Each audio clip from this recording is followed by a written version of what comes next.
دعوے کا اللہ تعالیٰ نے نقش توڑ دیا، دعویٰ نہیں اب کسی نے کرنا، اور اسلام کی شیرازہ بندی قیامت کیا کر دی کہ جب تک حضور پر امت متفق ہے وہ ایک۔ اور یہ یقین صاحب فرما رہے تھے آپ کے سامنے کہ رسول اللہ کو ماننے والے حضور نے یہ جو حدیث پاک فرمائی، کوئی خرابی کی وجہ سے آلے کی بات حکیم صاحب کی سمجھ میں نہیں، آپ کی یاد سے کئی لوگ شکایت کر رہے تھے، بات تو یہی تھی کہ حج کا دن تھا، آخری حج رسول کریم علیہ السلام کا، آپ کھڑے تھے پاس ہی ڈمرے کے، ٹنکریاں مارتے تھے، اور وہاں آپ نے فرمایا کہ آج کون سا مہینہ ہے۔ لوگوں نے سمجھا کہ مہینے کا تو حضور کو پتہ ذوالحج ہے، شاید کوئی حضور اور نام رکھنا چاہتے، چپ رہے کہ اللہ رسول بہتر تھے۔ پھر آپ نے فرمایا کیا یہ ذوالحج نہیں ہے؟ انہوں نے کہا ہاں۔ پھر پوچھا کون سا شہر ہے؟ پھر لوگ چپ رہے کہ شاید کوئی نام رکھے۔ آپ نے فرمایا بلد حرام نہیں، وہ شہر جہاں کتنا اللہ نے پابند کیا ہوا، یہ دن جو ہے یہ یوم النحر نہیں۔ پوچھنے کے بعد فرمایا جب تین چیزیں اکٹھی ہیں، دن حرمت والا، شہر حرمت والا، مہینہ حرمت والا، تو مسلمانوں تمہارے مال، تمہاری جانیں، تمہاری عزتیں ایک دوسرے پر اسی طرح حرام ہے جس طرح آج کا دن، آج کا یہ مہینہ اور آج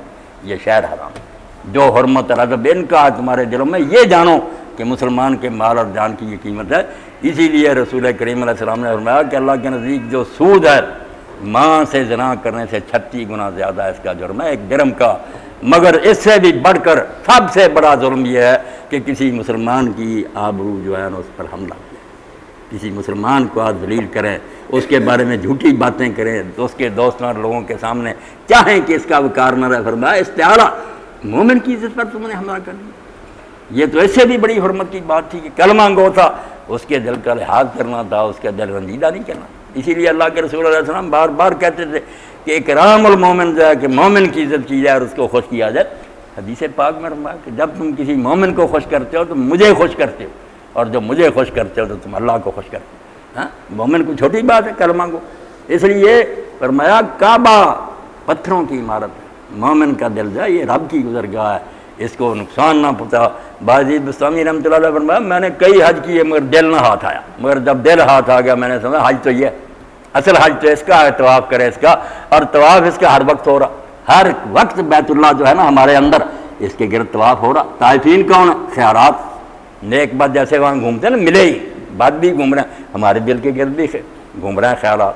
ایک لمحہ بھی نہیں فارغ ہم۔ آپ دیکھ رہے ہیں اچھے خیال آ رہے ہیں، لے رہے ہیں، ابھی برے آ رہے ہیں، طواف اب بھی جاری ہے، اور اللہ نے جیسے وہاں معاف کر دیا کہ برے بھی جو ہے نا وہ میرے گھر آ گئے معاف، یہاں بھی کہہ دیا کہ دل میں جو برے خیالات آئیں گے نا، اگر تو عمل نہیں کرے گا اور اس کا اعلان نہیں کرے گا، ہم وہ اس پر ثواب ہی لکھیں گے، گناہ نہیں لکھیں گے، ثواب لکھیں گے۔ اس لیے اندر جو ہے نا بیت اللہ، والقلب بیت اللہ جل جلالہ، اب کوئی عام صوفی نہیں کہہ رہا، شیخ ابن قیم کہہ رہا رحمۃ اللہ علیہ، ابن قیم جیسا محدث فقیہ کہتا ہے کہ القلب بیت اللہ جل جلالہ، یہ انسان کے اندر جو دل ہے اللہ سبحانہ وتعالیٰ کا یہ عرش، اس کا یہ گھر، اس لیے اس کی حفاظت کرنا، اس میں کوئی قدورت نہ آنے دینا، اور اپنے مسلمان بھائیوں کا خیال رکھنا۔ اللہ کہتا ہے اس کا خیال رکھو، ورنہ ایک مومن کو قتل کر دیا، اس کی تم نے رسوائی کر دی، تم نے تو کئی کعبے گرا دی۔ وآخر دعوانا الحمدللہ رب العالمین، وصلی اللہ تعالی علی عبد اللہ ورسولہ خاتم النبیین سیدنا مولانا محمد وآلہ وصحبہ۔ جی اللہ اکبر، آ جائیں حکیم صاحب۔ وہ مولانا نے جو قرآن مجید کی آیات تلاوت کی، اس میں ایک مسلمان کے نادانستہ قتل کر دی جائے گی، تو جو یہ کہا گیا کہ ما کان المؤمن یقتل المؤمنا، کہا کہ مومن تو قتل ہی نہیں کر سکتا کسی مومن کو، ہاں نادانستہ طور پر غلطی سے ہو جائے، تو باقی کی صلاحیت بیان ہوئی ہیں جو نادانستہ طور پر قتل کرے گا اس کے لیے وہ غلام کو آزاد کرانا یا دیت کا ہونا۔ لیکن اگر کوئی مسلمان مومن کو قتل کر دیتا ہے تو اس کے لیے حالانکہ قرآن مجید قصاص ہے، پھانسی تو اس کو لگے گی اور وہ قتل بھی کیا جائے گا، لیکن اس کا بالکل ذکر نہیں کیا، بلکہ وہ عتاب جو ہے اس میں وہ دیکھیے کتنا ہے کہ وَمَن يَقْتُلْ مُؤْمِنًا مُتَعَمِّدًا فَجَزَاؤُهُ جَهَنَّمُ خَالِدًا فِيهَا، بالکل قصاص کا ذکر نہیں کیا، بلکہ وہ جو قصاص اس کے مقابلے میں کوئی چیز ہی نہیں ہے۔ ایک دفعہ ایک آدمی کو پھانسی لگا دی، وہ ٹھکانے لگ جاتا ہے، دوبارہ تو پھانسی اس کو نہیں لگ سکتی یہاں، تو جو اطاعت مگر ابن عباس رضی اللہ عنہ کے منکر تھے، وہ کہتے نہیں اور گناہ بے شک بخشے جائیں، قتل تو نہیں بخشا جائے۔ لوگ ان سے یہ پوچھتے، وہ کہتے یہ آیت سب سے آخری ہے جو تم سورہ فرقان کی پڑھتے ہو نا، کہ جس نے شرک کیا اور قتل کیا اور زنا کیا توبہ کر لے تو اللہ بخشے گا، وہ تو کافروں کے لیے تھی کہ کافر جو ہیں جب وہ کافر ہیں انہوں نے کام کیے اس کے بعد توبہ کر لی اور بعد آگے ان کے شرک کفر اور کو کہا کہ ان کا شرک، ان کا قتل، ان کا زنا معاف کر دوں گا۔ یہ مومن کے لیے تو یہی آیت اتری، اس میں تو کوئی استثناء نہیں۔ سعید ابن جبیر کہتے ہیں جب یہ جھگڑا ہوا کہ قاتل کے لیے بھی معافی ہے جان بوجھ تو میں پھر کوفہ پہنچا، کوفہ سے سفر کر کے آیا، وہاں سے سعید کہتے کوفہ سے چلا اور ابن عباس کے پاس مکہ پہنچا اور آ کر پوچھا کہ حضرت یہ آیت کے بارے میں لوگ کہتے ہیں یہ بھی بخشا جائے گا، انہوں نے کہا اپنی طرف سے کہتے ہیں یہ آخری آیت ہے قرآن کی، اس کو کسی نے منسوخ نہیں کیا، وہ فرقان وغیرہ کی آیت ہے کفار کے بارے میں، اس لیے یہاں تک وہ کہتے تھے کہ یہ جو ہے نا قاتل، اور حضرت معاویہ رضی اللہ عنہ کی حدیث میں بھی آتا کہ سب لوگ قیامت کے دن آئیں گے تو سب کو اللہ کی رحمت کی امید ہوگی مگر دو آدمیوں کے ماتھے پر لکھا ہوگا کہ آئے اس میں رحمت اللہ، یہ اللہ کی رحمت سے نا امید، شرک کرنے والا اور قتل کرنے، کہ قتل کرنے کے بعد آگے معافی لینے کی کیا معاف کریں، ایک مومن کی جان لے لی جائے۔ تو اللہ اپنا دے، اس بارے میں بہت محتاط رہنا چاہیے۔ غلطی سے اللہ کہتا مارا جائے وہ بھی میں نہیں معاف کرتا، توبہ تم 2 مہینے لگاتا، روزے رکھو، غلام آزاد کرو، مذاق بن گیا، مومن کا خون پانی کی طرح بہہ رہا اور اپنے ہی کر رہا ہے۔ اسی طرح کرن لارنس جبہ پہن لیا، عربی زبان کا ماہر ہو گیا، عرب شیوخ سے تعلقات بڑھا لے، بڑا درویش ہے، اور اس نے نامراض نے سارے عربوں کو بیوقوف بنایا، شریف مکہ اور دوسروں کہ ترک آپ کے کیا لگتے ہیں، تم عرب ہو، تم حضور کا خاندان ہو، ترکوں کو دفع کرو۔ پوری دنیا میں عثمانی خلافت تھی، یہ اس کے صوبے تھے، گمراہ کر دیا، چکمہ دیا کہ ہم تمہارے آزاد علاقے بنا دیں گے، بعد میں پھر سارے وعدوں سے پھر گئے۔ کافروں کا بھی کوئی وعدہ، فرانس بیٹھ گیا کہیں، انگریز بیٹھ گیا کہیں، بڑی دیر غلام رہے علاقے، برائے نام ان کو بنا دیا۔ تو اس زمانہ میں جب یہ شریف مکہ غدار ہو گیا، ترکوں کا خون بہہ رہا تھا، ہماری فوجیں جو ہمارے فوجی تنخواہ دار کیا شہید ہونا، تنخواہ کے لیے مرتے ہیں، اگر ہندو دے دیں ان کو ہندوؤں کا کام کریں گے، سکھوں کو دے دیں، یہ تو ملازم پیشہ لوگ، کوئی ملک وطن دین کا نہیں ہوتا، ملازمت کا حق ادا کرتے۔ اس طرح کے شہید تو ہندو کہتے ہیں ہمارے بھی ہیں، وہ نہیں مرتے ملک کی خاطر۔ تو یہ مسلمان سپاہی 5-10 روپے تنخواہ ہو سکے، انگریزی فوج میں داخل ہو کر ترکوں کے خلاف عراق میں، شام میں بڑا خون مسلمانوں کا بہایا، بڑے مارے انہوں نے، اور تمغے دیے۔ ہمارے گاؤں میں بھی تھے، وہ بابا جی فوت ہو گئے، بابا کو تمغہ تھا اس کے پاس انگریزوں کا دیا ہوا کہ یہ فتح ہوئی، ہمیں اور ترک مارے گئے۔ تو اس وقت پھر علامہ اقبال روئے، جلسہ ہو رہا تھا مجلس ارشاد اسلام کا، نظم پڑھی اور اس میں بیچاروں نے رو کر پڑھا، بیچتا ہے ہاشمی ناموس دین مصطفیٰ، حضور کے خاندان سے کہلا کر یہ سید شریف مکہ، بیچتا ہے ہاشمی ناموس دین مصطفیٰ، خاک و خون میں لوٹتا ہے ترکمان سخت کو۔ ترک بیچارے جو ہیں وہ خون میں لیتے رہے ہیں اور یہ بے ایمان جائے یہ دین بیچ رہا۔ کیا خوب امیر فیصل کو سنوسی نے پیغام دیا، اس شریف مکہ کا بیٹا تھا نا فیصل، اس کو پھر عراق کا بنا دیا۔ تو شیخ سرنوسی الجزائر میں تھے، بڑے مجاہد تھے، کہتے ہیں علماء ہیں، علماء ہی جو ہر وقت دین کا کام کرتے ہیں۔ یہ جب سب بے ایمان ختم ہو گئے اور فرانسیسی فوجیں داخل ہو گئیں تو شیخ سرنوسی نے پھر جنگل میں اپنی خانقاہ بنا لی، مجاہدین کو کعب سے نفل نمازیں اور جو ہے نا قرآن کی تلاوت بند، کوئی ان کی ضرورت نہیں، گھوڑوں کو کھڑکھڑا کرو، تلواریں چلاؤ، بندوقیں چلاؤ، ایسا اڈا بنایا، کئی سالوں تک فرانسیسیوں کو ناک چنے چبائے۔ تو شیخ سنوسی نے پھر اس کو پیغام بھیجا، پھر کیا خوب امیر فیصل کو سنوسی نے پیغام دیا، تو نام و نسب کا حجازی ہے پر دل کا حجازی بن نہ سکا۔ وہ کہلاتا ہے کہ میں عرب ہوں، کوئی عربوں والی بات ہے؟ مسلمان یہ کام کرتے ہیں کہ کافروں کی حمایت اور مسلمانوں کو مارنا، تو اب رونا ہی ہے نا، وہی بات اب دہرائی جا رہی کہ کوئی بات نہیں، اگر وہاں شرعی عدالتیں بن جاتی جو جی چاہتے، ایک مدرسہ کیا پاکستان کا بگاڑ سکتا تھا؟ خواب خواہ کیشو بنایا، بجلی بند کر دی، پانی بند پہلے کر دیتے، بیچارے خود ہی ختم ہو جاتے۔ ختم بھی کیوں کر رہا؟ کیا بات انہوں نے کہی؟ کہتے ہیں اٹھا کر لایا، کسی کی بےزتی کی، وہ آنٹی شمیم کو لایا، برقع پہنایا، عزت آبرو سے رخصت کیا، کہا بہن یہ کام نہیں ہونا چاہیے۔ چینیوں کے ساتھ کیا، کسی کے ساتھ ذرا برابر کوئی زیادتی نہیں کی۔ حکومت کی بنائی مسجد اور آپ کے تنخواہ دار وہ عالم ہیں، کوئی بات نہیں، صرف بہانہ بنا لیا، اور بعد میں جو معاہدہ ہونے کے بعد اب تو کوئی بھی بات نہ رہ گئی کہ آپ کے لوگوں نے معاہدہ کیا، اندر لے گئے، ترمیم کر لیا۔ اب شجاعت بے حیا کہتا ہے کہ الفاظ بدلے سے مفہوم نہیں بنا۔ کوئی کرنے کی بات کرتے وقت سوچے آدمی کہ الفاظ بدلنے کی کیا ضرورت ہے اگر مفہوم وہی ہے، خام خواہ کا شوشہ۔ اور پھر وہ صبر کرو، انہیں دکھاؤ، پوچھو، کوئی نہیں بتاؤ، اتنے منٹ کے اندر چڑھائی کر، لاشیں خراب کی، کئی کی لاشیں ایک ایک بکسے میں بند کی، دکھائی ہی نہیں، کئی ان کی مائیں بہنیں ابھی تک روتی پھرتی ہیں، ان کو لاشیں نہیں مل رہی۔ یہ کوئی مسلمانوں والے کرتے ہیں؟ کیا بغاوت ہوئی، ساری بدماشیاں، اور پھر اب جو نتیجہ نکلا جگہ جگہ ہو رہے ہیں ہنگامے، رو رہے ہیں کہ یہ دہشت گرد، دہشت گرد تو آپ خود پیدا کر، جن کے بچے مارے ہیں یتیم سارے سرحد کے اور بلوچستان کے، وہ آرام سے بیٹھیں گے، وہ غریبوں کے بچے آ کر پڑھتے جی مقبول صاحب کوئی بات ہے آپ کے ذہن میں؟ 7-8 منٹ رہتے ہیں، پوچھنا۔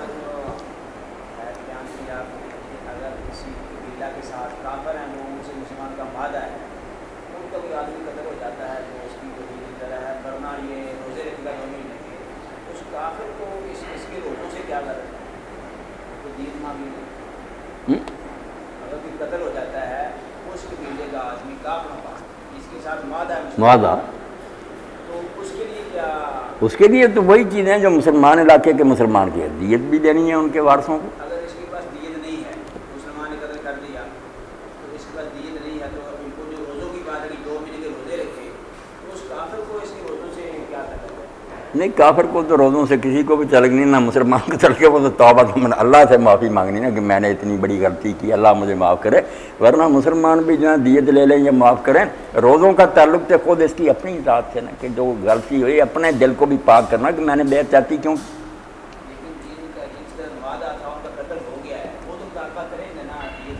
نہیں، وہ مانتا اللہ تعالیٰ کہ ان کو ان کی دیت پوری کر کے دو، اگر یہ اکیلا نہیں دے سکتا تو پھر بھائی نذیر بیت المال میں جو اللہ نے والغارمین رکھا ہے وہ مد یہی ہے کہ جو تاوان کے نیچے آ جائیں نہیں دے سکتے، بیت المال ان کا دے گا۔ اور غلطی کی خطا کی جو ہے نا ہے بھی دیت، یہ اکیلا قاتل نہیں نہ دیتا، اس میں بھی شریعت نے انصاف کیا کہ اس سے غلطی سے مرا، اس سے اکیلا کیوں مرے، وہاں انشورنس ہے پھر کہ عاقلہ اس آدمی کے خاندان کے جتنے بالغ ہیں نا، ایک دادے کی اولاد، وہ سارے 3 قسطوں میں 3 سالوں میں نا وہ رقم پوری کر کے دیں گے۔ اور اگر اس کا کوئی محکمہ، حضرت عمر رضی نے پھر کہا وہ خاندان تو رہی محکمے پر تقسیم کر دینا، بڑے افسر سے لے کر چھوٹے تک سارے مل کرنا، اور کہا بھی اس کو عاقلہ روکنے والی کہ ان سب کا کام ہے اپنے بندوں کو سنبھال کے رکھے، کہ اگر ایسا کریں گے تو پھر یہ بھرنا پڑے گا ایکسیڈنٹوں کا۔ ہاں جی، 3 قسطوں میں عاقلہ وہ ادا کرے گی، قاتل نہیں ادا کرے گی، جان بوجھ کر جو مارے گا وہ خود ہی بھرے گا۔ سونے چاندی کے اعتبار سے تو بعد میں ہوئی 100 اونٹی حضور نے مقرر کیا تھا، پھر 1000 دینار بھی ہو گیا، 12000 درہم بھی ہو گیا، وہ تو زمانے کے ساتھ ساتھ بدلتا۔ 100 اونٹ جو تھا نا اس وقت آپ نے مقرر کیا۔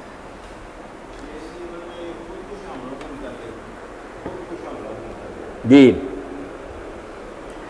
یہ بھی نواز صاحب لوگوں نے بات اب شروع کر دی، خود کش حملے جو ہیں، کوئی علماء بھی بیچارے جان چھڑا رہے حرام ہے۔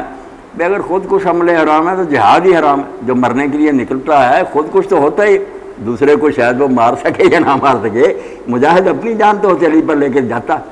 خود کش تو ہوگا ہی، وہ خود کشی جا کہ خود ہی اپنے آپ کو مخواہ مارے، وہ الگ بات ہے۔ ایک دشمن کو ہلاک کرنے کے لیے اگر تدبیر ہے یہ تو کرنی پڑے گی۔ اب ہم دیکھتے ہیں کہ جب مصر کا ایک قلعہ جو تھا اس کا محاصرہ کیا گیا، بہت دیر صحابہ کرام کوشش کرتے رہے، قلعہ نہیں فتح ہوتا تھا۔ حضرت زبیر ابن العوام رضی اللہ عنہ نے حضور کی پھوپھی دا کہا مجھے اٹھا کر پھینکو اندر۔ اب یہ خودکشی حملہ تھا، مرنے کے لیے، آپ بھی مرنے کے لیے، انہوں نے اٹھا کر پھینک لیا، لڑائی شروع ہو گئی ہے، لڑتے جھگڑتے دروازے تک چلے گئے، دروازہ کھول دیا، فوج اندر داخل ہو گئی، قلعہ فتح ہو گیا۔ ایسے بہت سے واقعات ہیں جہاں بالکل موت کے منہ میں چلے گئے لوگ، انہوں نے اپنے آپ کو خودکشی کر لیا، مگر اس کے نتیجے میں بہت اچھا اللہ تعالیٰ نے مدد فرمائی۔ اب کئی دوست پڑھ دیتے ہیں قرآن مجید آتا ہے، قرآن پاک بھی لوگوں نے رکھا نا اردو سیدھا کرنے کے لیے، پھر آیات آ جاتی ہے، دین کی مخالفت کرتے ہیں کام چلانے کے لیے، پھر شریعت کیا بتاتی؟ میں نے کہا پہلے شریعت پر چلتے رہو، اب شریعت کی طرف آ گئے، تم نے جو حرکتیں کی تھی وہ شریعت تھی۔ اب لا تلقوا بأیدیکم الی التہلکہ، یہ قرآن پاک کی ہر بندہ پڑھے گا اپنے آپ کو ہلاکت میں نہ ڈال، بالکل غلط مفہوم، بھائی قرآن مجید میں جہاں یہ آیت ہے وہاں تو حکم ہے کہ خود کچھ حملہ کرو،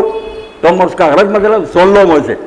بالکل آیت کو سیاق و سباق سے الگ کر کے پڑھ رہے ہیں، اس کو سمجھے جان بچانے کو کہ یہ ہلاکت میں اپنے آپ کو نہ ڈالنا۔ اللہ کہتا ہے جان بچانا اپنے آپ کو ہلاکت میں ڈالنا، جہاد چھوڑ دو گے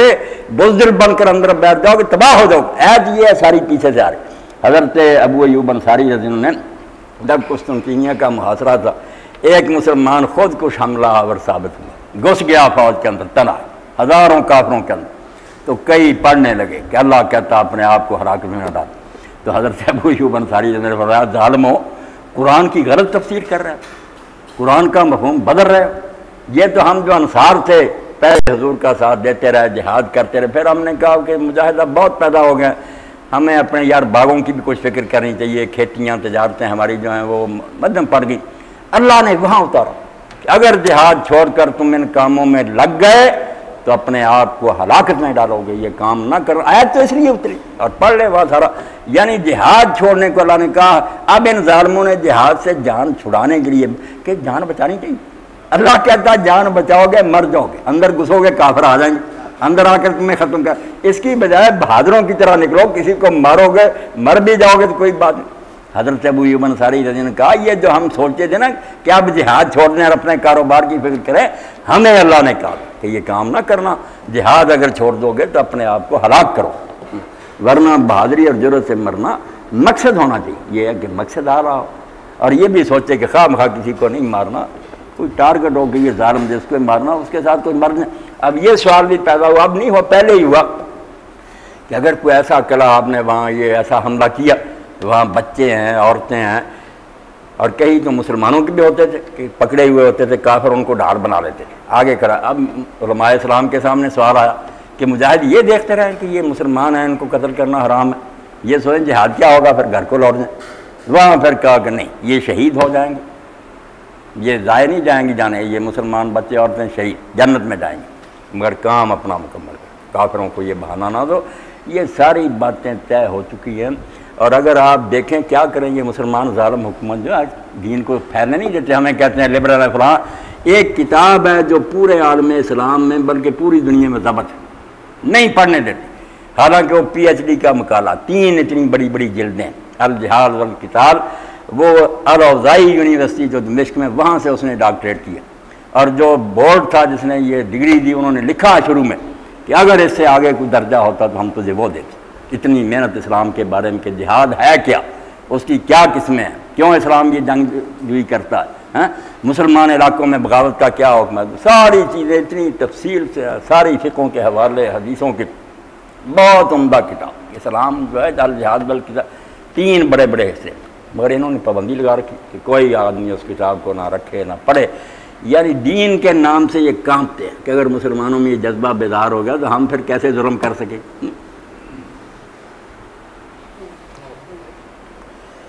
الحمدللہ رب العالمین والصلاة والسلام علی رسولہ الکریم سیدنا و نبینا محمد و آلہ وصحبہ اجمعین۔ اللہم انصر الاسلام والمسلمین واخذل الکفرۃ والمشرکین۔ اللہم انصر من نصر دین محمد صلی اللہ علیہ وآلہ وسلم واجعلنا منہم، واخذل من خذل دین محمد صلی اللہ علیہ وآلہ وسلم ولا تجعلنا منہم۔ اللہم الف بین قلوبنا واصلح ذات بیننا، وصلی اللہ تعالی علی خیر خلقہ محمد وآلہ وصحبہ اجمعین، آمین یا رب العالمین۔ ماسٹر صاحب تب کچھ دیر کے لیے ہم سے رخصت ہو کر بیت اللہ جا رہے ہیں نا، مدینہ منورہ جا رہے ہیں، اللہ ان کا سفر قبول فرمائے، مبارک کرے، اللہ سب اہل ایمان کو نصیب کرے یہ دعوت۔